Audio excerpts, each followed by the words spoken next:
የሚገባው የእግዚአብሔርን ታላቅነት ላወራ፣ የእግዚአብሔርን ኃያልነት ላወራ፣ የእግዚአብሔርን መልካምነት ላወራ፣ የእግዚአብሔርን ደግነት ላወራ፣ የእግዚአብሔርን ቸርነት ላወራ ወደ ቤተ መንግስት እግዚአብሔር ረድቶን፣ እግዚአብሔር አግዞን፣ በእግዚአብሔር በረዳን፣ እግዚአብሔር ባገዘን ጊዜ፣ እግዚአብሔር አቅም በሆነን ጊዜ ስለ እግዚአብሔር እንናገራለን። ምክንያቱም እኛ ብናወራ የምናወራው ሌላ ምንም ነገር የለም።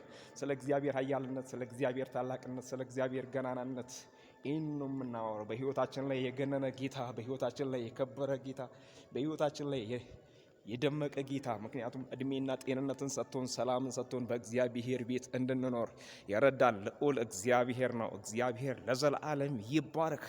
ወንድማችሁ መስፍን ነኝ። እንግዲህ አሁን ደግሞ በሚኒሊክ ቤተ መንግስት ንጉስ እዚህ ጋር ይታያሉ። እንግዲህ ይሄኛው ላይ እዛ ጋር ዙፋን ይታያል። እንግዲህ ወዳጆቼ፣ ወንድሞቼ ይሄ የኢትዮጵያ ሀብትና በረከት ነው። እንግዲህ ሁላችሁም እየመጣችሁ እንድታዩ፣ በዚህ እየመጣችሁ ደግሞ የእግዚአብሔርን ቃል እንድትናገሩ። ምክንያቱም እግዚአብሔር ለዘላለም ይባረክ። ስልጣን ሁሉ በሰማይና በምድር ተሰጠኝ። እንግዲህ በአብ በወልድ በመንፈስ ቅዱስ ይህንን የምስራችሁን ወንጌል እናገራለሁ። ኢየሱስ ጌታ ነው።